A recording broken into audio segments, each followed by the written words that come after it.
Hey YouTube, how you doing? Just wanted to update you on how the recovery with my Achilles is going.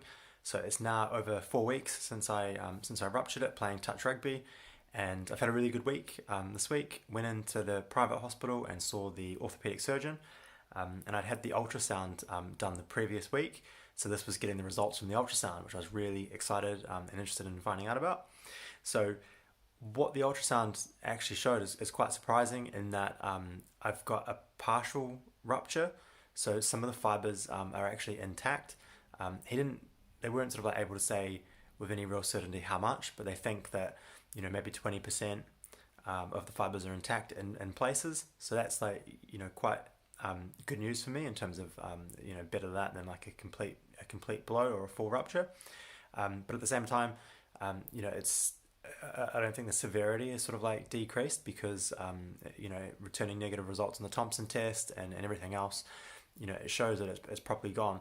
So it may sort of like help with the recovery further down the line, but at the moment, it's it is what it is. But encouraging.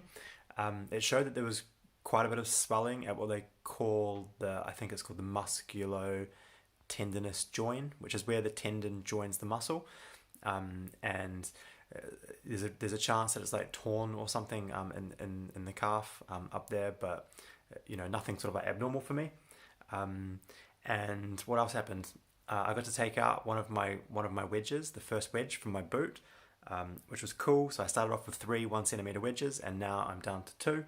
So I took that out, and the foot went like putting my foot back into the boot. It just sort of like slid in and went straight down, and didn't feel sort of painful or anything like that, which I thought it might. But I guess I was quite conscious of having taken it out, so I took it easy for the next couple of days, and I did feel a bit of like strain just around the Achilles area, on either sort of side of it, and that's gone now. So I think that for the first 2 days, it was probably just muscles getting realigned and things doing stuff that they hadn't been used to doing for a while. So really positive in terms of how I'm feeling now and stuff with it. I'm getting around on the boot and still using the knee scooter, not using the crutches, and I should do like a product kind of overview, because I bought some stuff like the knee scooter and this thing that goes on top of underneath my normal shoe. It's called an even up, I think it's called, and these things are really effective. So I might make a little video just sort of like showing which products I'm using and where I got them from, so you can check them out. But yeah, it's really positive, and I think it's probably like the best week that I've had in terms of like there's no pain. I'm being sensible with it. Taking the conservative route, sleeping with the boot on, taking it off to have a quick shower, but then it's on the rest of the day. Apart from when I sit on the couch in the evening for like an hour, take it off and put my foot up and sort of just take it easy. So probably my favorite part of the day, quite sadly. So because it's my right leg, I'm still not able to drive. So I'm working from home. Fortunate that I can do that. But it is quite sort of like frustrating in terms of like psychologically. Like I don't sort of like live. I live like a 10-minute walk from sort of like shops and town and stuff like that.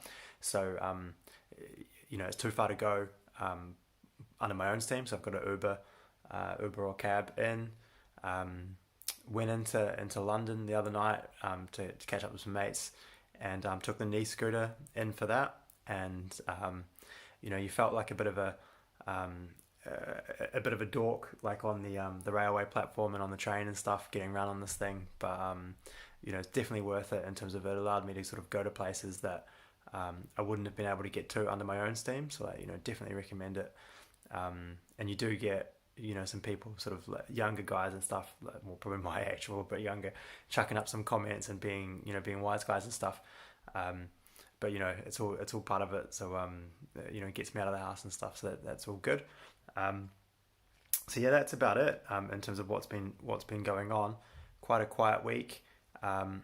The orthopedic surgeon said that he thinks I can start physio, or thinks it would be a good idea to start physio a bit sooner before the boot actually comes off. So if I've got sort of like 3 or 4 weeks until the boot has to come off, I might be able to start like a week before, kind of thing. And it sounds like physios like where the benefit really comes from seeing someone from a private perspective as opposed to the NHS. In that, the orthopedic surgeon, he works for the NHS anyway, but he's talking about how the NHS is under strain and how it might take ages to see a physio. And I've asked them to book me in, but even sort of like getting consistency over the physio that you see, the private route, he's like, you'll see the same physio every week or whatever. We're in the NHS, and I will go and do physio from both and see what it's like. But he seems to think that through the NHS route, you'll end up seeing different physios, or it might be a bit sporadic, or you might not see the physio straight away. And I think that, based on what I've read and sort of people that I've spoken to and stuff, a key part of the recovery is the physio. So, the orthopedic surgeon, if they're not going to operate, they're not all that useful apart from providing some general advice and expert opinion. But at the same time, if you've got the boot on and you're following all of the sensible things that you should be doing in terms of resting it and taking it easy, not overdoing it, making sure you're not sort of like over changing the angle of your foot too much, you're keeping the toes pointing down and stuff. The surgeon isn't really going to do much apart from suggest that you operate or carry on kind of thing. So the physio, I think, is where the real benefit is. So looking forward to sort of like getting in there and seeing them. But I'll update you again next week. It's probably going to be quite short and sweet if things continue the way they are, which fingers crossed it will be. But yeah, if you're recovering from a ruptured Achilles, or if you've done it in the past and stuff, it'd be great to hear what how your recovery went or how you're doing and whatnot. Shout out with any questions if you've got any questions around sort of like what I'm doing or what I've found so far. And until next week, catch you later.